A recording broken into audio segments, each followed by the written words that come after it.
No Estamos hablando de millones de dólares. Estos son millones de dólares. O sea, entre marido y mujer nadie se mete, pero qué fuerte, Tania Charro. Mira, me leí la demanda que interpuso Daddy Yankee a su esposa y entre otras cosas, él le dice que ella intentó saquear la compañía, es decir, extraer todo el dinero que tenía esta compañía sin autorización de Daddy Yankee. Ya se habla de aproximadamente 100 millones de dólares porque ella habría extraído de una cuenta 20 millones y de otra 80 millones sin autorización del Yankee. ¿Pero por qué lo hizo? Tenía ella de todas maneras autorización. Presten mucha atención a lo que yo les voy a contar en esta historia, que me leí todas las demandas para explicarles mejor.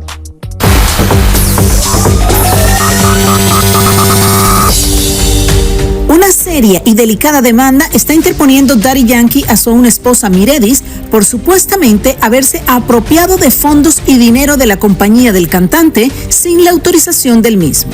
En los papeles de la demanda, a los cuales hemos tenido acceso, se confirma que ellos se casaron bajo el régimen de sociedad legal de ganancias. En Puerto Rico, cuando una pareja se casa, salvo que realice capitulaciones matrimoniales, que es separación de los bienes de ambos, impera el régimen de sociedad legal de gananciales, que significa que ambos van a un matrimonio y son socios en partes iguales. Dice la demanda que Yankee depositó su confianza en su esposa Miredis González Castellanos para que manejara los asuntos internos de la entidad Los Cangris, que es la que maneja todos los asuntos del cantante, desde su nombre, música y todo lo demás. Dice que la señora Miredis, como la llama, se le ha pagado por el trabajo compensado. La demanda también incluía a la hermana de Miredis porque ella la reclutó para que trabajara como tesorera y secretaria de la empresa y también recibía una compensación, es decir, un sueldo. En la demanda se les acusa a ambas de no rendir cuentas precisas de sus gestiones, de tomar decisiones financieras poco responsables y de haber hecho un manejo negligente de la contabilidad. Uno de los puntos más importantes que se toca en la demanda es la venta del catálogo de Daddy Yankee, que aparentemente fue realizada por su esposa, y dice que el precio en el que se vendió fue irrazonable, que a él no le mostraron documentos del contrato y al día de hoy desconoce el alcance real de la transacción. No tiene conocimiento detallado de lo que se vendió o no se vendió, ni las limitaciones que puede tener sobre el uso de sus creaciones musicales. Según la moción, Daddy Yankee le advirtió a su aún esposa y a la hermana que cualquier decisión financiera o de negocios relacionados a la compañía Los Cangris, Daddy Yankee o cualquiera de sus empresas tenía que ser consultado y autorizado previamente con él, pero al parecer no fue así. De hecho, y según dice esta demanda, Miredis realizó una transferencia bancaria de 20 millones de dólares de la cuenta bancaria de una de las compañías de Daddy Yankee y otra transferencia de 80 millones de otra de las compañías para las cuentas personales de ella y su hermana, alegando que eran pagos de dividendos. Sin embargo, ambas transferencias se lograron detener porque no contaban con todas las firmas necesarias para una cifra tan alta como esta. Hoy, en la moción que sometieron a la Corte, confirmó este dato. Además, la demanda dice que Yankee llevaba más de un año pidiendo toda la información y un reporte detallado de las cuentas de la compañía, pero nunca le fue entregado. De hecho, en la demanda se mencionan los emails que envió el cantante a su esposa y ella le respondió diciendo que él no tenía ningún propósito legítimo para solicitar esa información. Aparentemente, cuando ellos se casaron, no hicieron capitulaciones. Yo creo que cuando se casaron, Daddy Yankee no tenía una fortuna como la que tiene ahora, no había nada que proteger. Esto muchas veces lo hacen personas millonarias que se casan y no quieren mezclar los bienes, pero este no es el caso. Una vez se divorcian, dividen los bienes gananciales en partes iguales. Esto es una cuestión matemática.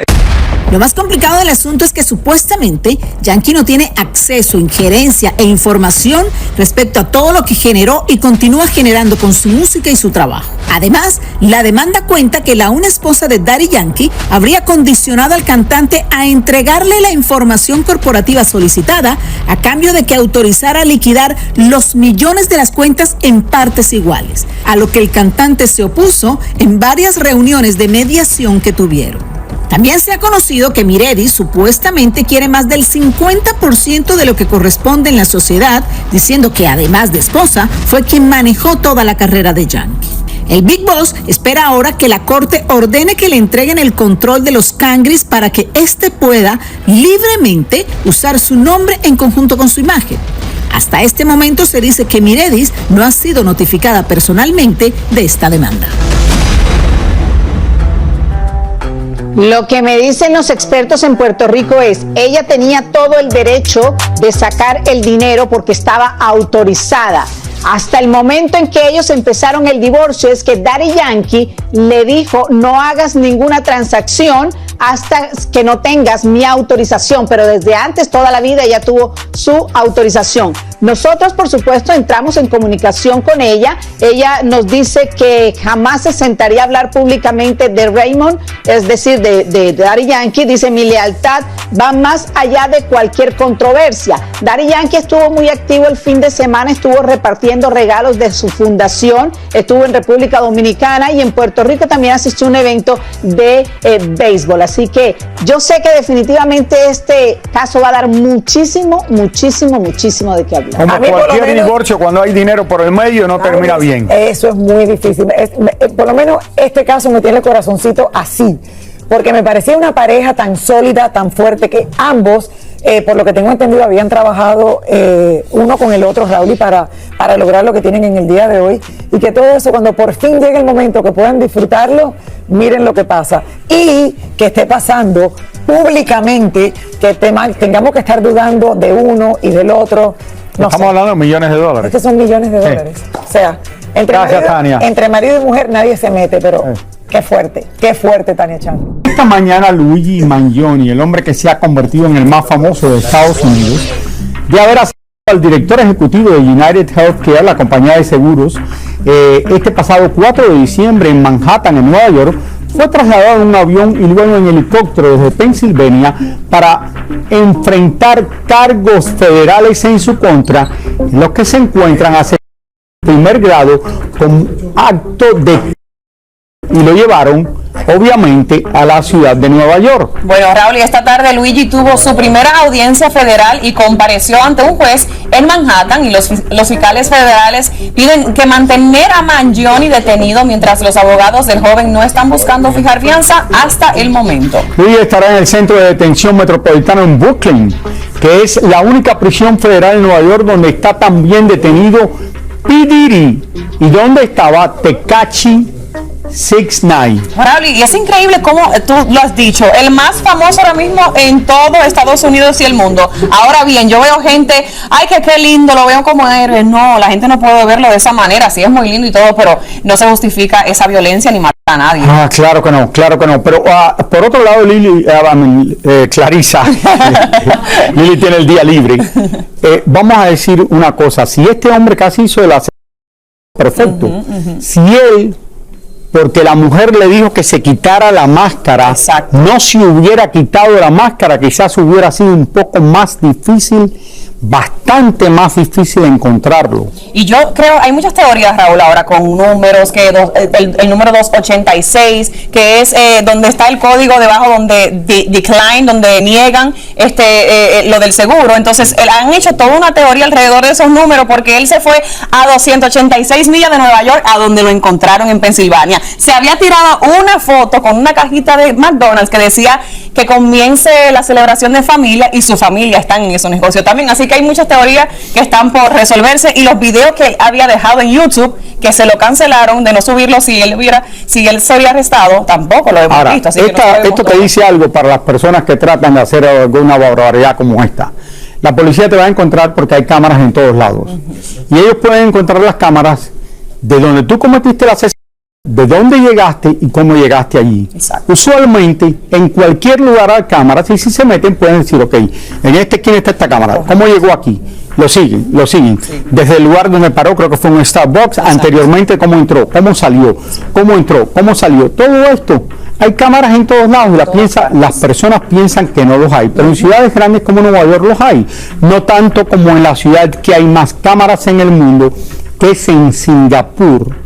El país de Singapur, que es el pequeño país que que está en Asia, que ahí no hay policías en la calle. Usted nunca ve la policía porque todo lo controlan a través de cámaras. miles y miles de cámaras que tienen, incluyendo en los hoteles, en los pasillos, que aquí usualmente en el pasillo del hotel no te ponen cámaras. Allá te ponen cámaras no solo en los elevadores, pero en los pasillos de los hoteles y en la entrada de los cuartos. Imagínate, vamos a ver en qué para todo esto, Raúl. Bueno, hace poco, señores, mi gente, Yailin, la más viral, le lanzó públicamente fuertes mensajes al cantante Anuel a través de sus redes sociales. Anuel, padre de su hija. La cantante reclamó la manutención para su hija. Además, exhibió varios mensajes que supuestamente este le habría enviado. Vamos a ver un poco más de todo esto. A ver. Directos, así fueron los mensajes que le envió a través de sus historias de Instagram Yailin a su ex Anuel. Yailin, la más viral, arremetió contra Anuel en sus historias de Instagram. La cantante en su primer mensaje le dijo que dejara de presumir sus cadenas y pagara la manutención de la hija que tienen en común, haciendo referencia a las últimas fotografías donde se ve al cantante mostrando sus joyas. Luego, en otro mensaje, lo llama gangster de las redes y lo amenaza con publicar algo comprometedor para seguir reclamándole que la pequeña Cataleya no puede viajar y estar con ella, ya que aparentemente él no ha dado su firma para obtener su pasaporte. Después de llamarlo narcisista y llorón, exhibió unas supuestas conversaciones de texto comprometedoras donde el rapero aparentemente no solo le declara que la sigue amando, sino que no deja de pensar en ella, que aunque esté con otra mujer solo piensa en estar con ella, incluso que se pone a ver videos de cuando estaban juntos para poder tener intimidad con su actual pareja, además de pedirle perdón por asustarse y dejarla sola cuando nació su hija. Luego de estos mensajes, hasta el momento Anuel no le ha contestado absolutamente nada. Mira, Yailin es una mujer, una muchacha fuerte y se pelea por sus cosas. Raúl, y no se queda callada, que creo que es lo principal. No se queda callada. Obviamente, cuando te pones a mirar a esta gente, o sea, Anuel está en otra cosa. ¿Quién de veras tiene que estar en la oficina haciendo los cheques, mandando y ocupándose? Posiblemente sea su contador, pero de que él tiene la responsabilidad como padre de asegurarse que ese dinero está llegando, en eso sí estoy de acuerdo. Entonces, ¿qué está pasando de verdad? ¿Es Anuel, es el contador o...? Mira qué linda la niña, ahí estaba el video. Ay. Los mensajes, como ven, señores, son hasta o sea, el mes de noviembre, Raúl. No, pero yo creo que si es hija de uno, lo tiene que mantener, claro, es lo que tiene que hacer. Ella no tiene por qué estar, no sé. Y especialmente Anuel, que no tiene problemas monetarios ni nada. Yo creo que de lo que más ella se ha quejado, Raúl, y es que la hija, que obviamente Yailin tiene una profesión que tiene que viajar, tiene que presentarse en ciertos lugares, él no le ha dado el permiso para que viaje. Y también yo creo que esto es parte de la pelea que la tiene...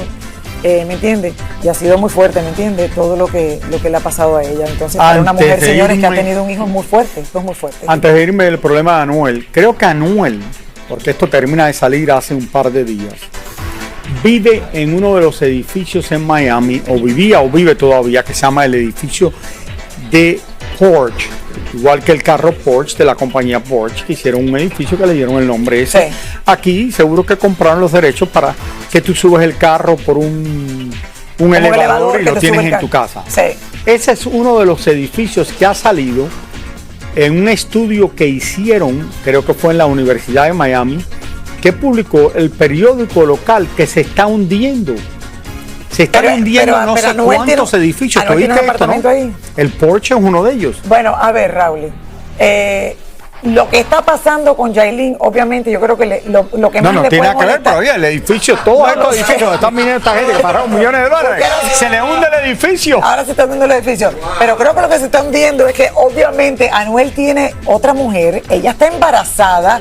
Estamos viendo yo pensé que ya habíamos terminado con el problema de Anuel. No hemos terminado, Raúl. Él está en unos momentos espectaculares y Yailin no acaba de ver. Pero Anuel tiene varios problemas. Tiene otra mujer embarazada y tiene el edificio que se está hundiendo. Y en la manutención de la niña, de Cataleya, no llega a tiempo. Entonces, hace falta que todo esto se organice. ¿Tú te imaginas que tú pagaste 5, 10 millones de dólares por un apartamento y ahora te salga que estos edificios se están hundiendo? No, yo sé. ¿Te gustaría a ti? No. Y se están hundiendo en la mitad de los edificios en la playa, incluyendo grandes hoteles que dice que han perdido 4 pulgadas Eso es una enormidad. 4 pulgadas. Mi esposa dice, eso es una enormidad con lo que... Pero, no. Bueno, vamos a ver que esto regresando, Anuel, señores, el cantante Arcángel, que como sabemos siempre ha tenido problemas con Anuel, se metió en esta bronca publicando, señores, un mensaje donde le dice que pague la pensión y que sea buen padre, que ser atento y responsable con los hijos sí lo hace ser real hasta la muerte. Anuel. O sea que ya tenemos otros que se están metiendo, señores, en esta bronca. Y aunque se esté hundiendo el edificio donde vives, tú tienes que pagarle, es de tu hija, mantenerla. Ay, no, esto sí es en serio porque me imagino. ¿Y tú crees que él se está enterando ahora porque ella lo publica o lo sabía? No, yo creo que lo debe saber. Me imagino que lo debe saber, pero quién sabe. Bueno, señores, mientras Julián Gil sigue sin poder ver a su hijo Matías, ya esto lleva años, Marjorie de Sousa publica fotos del niño junto a Peso Pluma. Miren que el grande está el niño, ya no es un bebé, que ha generado mucha controversia. Bueno, fuimos a buscar la reacción de Julián Gil al ver que su hijo comparte con otras personas, mientras que él no ha podido verlo ni tomarse una foto con él hace años, como tú bien dijiste. Ok, mira, el niño es igualito a Marjorie de Sousa. Es hermoso, está grandísimo, como tú dices. Se parece de verdad a la mamá. Vamos a ver qué dice Julián. Este año será otra Navidad que Julián Gil pasará sin su hijo Matías. Sin embargo, esto no es motivo para dejar de tenerlo presente y enviarle mensajes a pesar de la distancia. Él en su momento, él tendrá una conversación conmigo y él sabrá toda la verdad, mi verdad, porque estoy seguro, estoy segurísimo, y ustedes lo saben, que él está creciendo con otra historia, con la historia que le está diciendo la mamá. ¿Cuál habrá sido? No sé, que la abandoné. Ustedes saben que no la abandoné porque cuando en su momento dijo eso, yo posteé y están en mis redes los videos donde se ve que yo estuve con ella inclusive en el parto. Recuerden que ella dijo que yo no había estado en el parto. O sea, hay que ser muy descarada para tú decir que yo la abandoné antes de que ella diera luz. Hace unos días se viralizó esta foto del pequeño Matías junto a Peso Pluma y por supuesto Julián Gil no se iba a quedar sin opinar. Miren, a mí esas publicaciones me encantan. ¿Sí? Igual cuando ella lo saca a cantar, cada publicación me juega a mí y a Mati a favor. ¿Por qué? Porque ustedes ven los comentarios. Sí me gustaría decirle a Peso Pluma que me responda a mi DM, porque le escribí un DM a Peso Pluma con mi teléfono, diciéndole, si lo vuelves a ver, dile que yo soy su papá y este es mi teléfono, y lo tiene. Así que ahí le mando el mensaje. Miren, aquí el mejor juez, el mejor, además de Papá Dios, va a ser el público. Y yo lo he dicho ya en una ocasión, si el día de mañana, Dios no lo quiera, yo muero, el público se va a encargar de que Mati sepa cómo fueron las cosas, no yo. Julián asegura que no descansará hasta reencontrarse con su hijo y una vez más le pide a los medios que lo ayuden a lograrlo. Y yo les pido a ustedes, cuando estén con ella, que le pregunten. Solo una pregunta que llevo casi 8 años pidiendo que me conteste. ¿Por qué? No la ha contestado todavía. Y ustedes, la responsabilidad que tienen como medio es preguntarle por qué. No que te responda, no, que él está creciendo bien, sí, el Dios y las cuestiones. ¿Por qué lo está haciendo? Pregúntenle. Eso es lo único que yo les pido a ustedes como medio. Pregúntenle, por favor, el por qué. Porque todavía no lo he dicho. Y no hay ninguna causa, ninguna, que justifique lo que hace. Y ustedes lo saben. Una pelea que no termina. Un Julián que todavía siente a su hijo, que no puede estar con él. Señores, a ver, les cuento que hace pocos minutos se llevó a cabo una audiencia en el caso de P. Diddy para dar a conocer que la fiscalía tiene todas las pruebas de la defensa en sus manos. Ya están todo listo, que todo puede cambiar. De repente, si algo cambia, pues la próxima audiencia será el 17 de marzo. Mientras tanto, les cuento que la defensa de P. Diddy, o sea, los abogados de P. Diddy piden que por favor le entreguen esos papeles para ver qué es lo que está pasando, para ellos estudiar el caso, para estudiar todos los papeles y todas las pruebas que tiene la fiscalía. Por otro lado, también P. Diddy llegó sin ninguna esposa, o sea, vestido de caqui, con su uniforme caqui. Allí estaban 3 de sus hijos, estaban sentados frente a mí. P. Diddy se veía bastante relajado.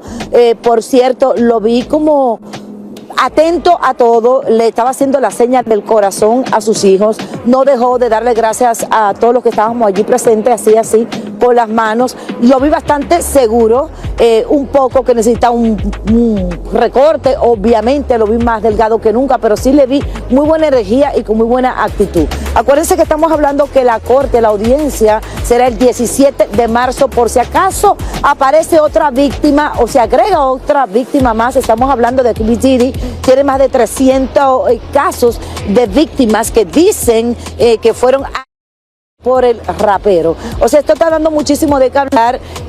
Todo esto va a empezar la corte el 5 de mayo. Mientras tanto, los abogados defensores, como les digo, pues ellos no paraban de ponerse de acuerdo y de pedirle más información al juez. Es decir, que P. Diddy sí va a permanecer tras las rejas, señores, como ustedes lo saben, en Navidad. Quería preguntarle a Yelena, tú entraste a la corte, dice que lo viste muy flaco. Dime, mi amor. Este hombre de verdad que tiene serios problemas, porque con todas las acusaciones que tiene, se le va a hacer muy difícil. Tiene más chance el que al jefe de United Healthcare que P. Diddy de salir de la cárcel si va a juicio. ¿Cómo lo viste a él? Yo sé que tú viste que lo viste flaco, pero ¿estaba de buen humor o tú lo viste un poco amargado? Mira, yo lo vi bastante positivo. Qué bueno, Lo qué vi bueno. no feliz, pero sí lo vi tranquilo. Es lo más importante. En su caso, me sorprendió muchísimo verle esa actitud. Qué bueno, qué bueno. Y a los familiares, Yela, ¿cómo lo viste a los familiares? ¿Bien? Los hijos, uno de los hijos entró al baño y salió llorando. Eso me dio bastante pena. Estaban 3 de sus hijos acompañados de su guardaespaldas. No hablaron con ninguno medio de la prensa, ni en su entrada ni a la salida tampoco. Muchísimas gracias, Yelena. Gracias por todo esto. Así que feliz 2025 aquí por Univisión a partir de las 9:30 de la noche, el día 31, que vamos a tener tremenda fiesta, tremenda pachanga, tremendo alboroto como ustedes se merecen. Así es, no se lo pierdan. Christmas. I don't love that we're working Christmas Eve. I'll see you at lunch. Después de su gran triunfo mundial en la película Purple Heart, la cantante y actriz Sofia Carson regresó este fin de semana en una nueva película que una vez más se ha convertido en la más vista de la plataforma Netflix, Carry On. Yo me reuní con ella para hablar de esto, pero también recordar toda su carrera desde sus inicios. Me llena de emoción estar aquí contigo. Gracias de corazón. Es un placer, de verdad. De verdad, de verdad. Esta es la primera vez que actúa para Steven Spielberg, reconocido como uno de los grandes directores y productores en la historia de Hollywood y ganador de varios premios Oscars. ¿Tú sabes lo que yo recuerdo ahora que tú dices esto? Cuando yo te entrevisté a ti en Los Ángeles, California, Ajá. yo me acuerdo que fuimos a las estrellas de Hollywood. Y ahí estaba la estrella de Steven Spielberg. Y ahí te filmaron. Y entonces pasaste por la estrella de Steven Spielberg. Y yo dije, algún día va a ser el director de una película. Y mira, yo creo que pronto tú pudieras tener tu estrella por aquí. ¿Te parece? Mira. No, yo creo, con todo lo que has logrado aquí. Sería un sueño. No lo puedo creer, Raúl. Como un sueño hecho realidad. Qué bonita memoria.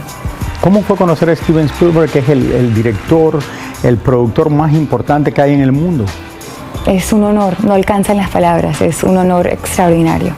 También regresará a presentarse por primera vez en la ciudad donde ella dio sus primeros pasos y la vio crecer. Naces en Fort Lauderdale, que es al lado de Miami, para la gente que está viendo esto. Fuiste a uno de los colegios Carleton en la ciudad de Miami. Eras buena alumna. Sí. Después querías cantar. Me acuerdo cómo comenzó tu carrera. Me conociste a los 15 años. La primera vez que viniste aquí a mi casa. En la sala de mi casa y te canté a los 15 años. Y creíste en mí desde el día 0. Y mira, ahora regresas, porque con Andrea Bocelli no solo vas a estar en Madison Square Garden, estás de gira y regresas también a la ciudad de Miami en concierto. Voy a cantar por primera vez en Miami, en my hometown, con el maestro Andrea Bocelli. Y ojalá vas a estar conmigo, me vas a acompañar. Voy a ese ir, día. claro que sí. Gracias. Oye, tú que naciste en los Estados Unidos y tus padres, que son colombianos, te enseñaron a hablar español y hablas el español perfecto. Gracias. Sabes que creciendo aquí en Miami siempre lo sentí como normal, pero ahora que vivo en Los Ángeles, viajo mucho, entiendo lo especial que es poder hablar el español. y lo especial que es poder viajar a México, viajar a Sudamérica, conocer al público y a los fans latinoamericanas que conectamos de una manera muy especial porque, bueno, we share la misma lengua. ¿Tú sabes qué? Me voy a ver Carol y Oli en cuanto esta noche cuando esté en mi casa. Y me llamas. Y te digo, oye, listo. Para mí, ay, de gracias, verdad que, Raúl. No, te quiero decir de corazón, tú fuiste el primero en creer en mí. Cuando tenía 15 años y era solamente una niña con un sueño. Vamos a llorar. Te quiero. Ay, tan bella entrevista, Raúl. Y yo sé que te emociona mucho porque yo la conocí. Tú la conoces perfectamente, Sí, Lili. claro que me la presentaste creyendo mucho en ella siempre. Y siempre lo digo, que la juventud que la sigue a ella, Raúl, y siempre ha tenido el ejemplo de que no importa cuánto haya triunfado en los Estados Unidos, ella siempre apoyó la cultura de sus padres. O sea, el español lo habla perfectamente bien. Que eso es tan raro, tan raro. No solo ella, ahí la hermana, tiene una hermana que se llama Paulina y también habla el español perfecto. Perfecto, que la mayoría de los niños le da como, no sé, no que sea vergüenza, pero sienten que no lo van a necesitar para el resto de la vida porque viven en Estados Unidos. Y Lili, mira esta niña como puede sentarse a hacer una entrevista espectacular en español. Y volvemos a la cuarta película que hace, más otras muchas más, pero cuarta que hace en Netflix. Y la segunda, que se ha convertido otra vez en la número 1 en el mundo entero. Y es una película que es de acción, que tú te quedas así y no te quieres salir de la pantalla. En Netflix. No quieres estar viéndolo todo el tiempo. Bueno, que sigan muchas felicidades, Sofía. Para Sofía. Y este domingo canta en la ciudad de Miami con Bocelli, para las personas que van a estar yendo al concierto, que la disfruten mucho. Vamos a una pausa y regresamos con más del Gordo y la Flaca.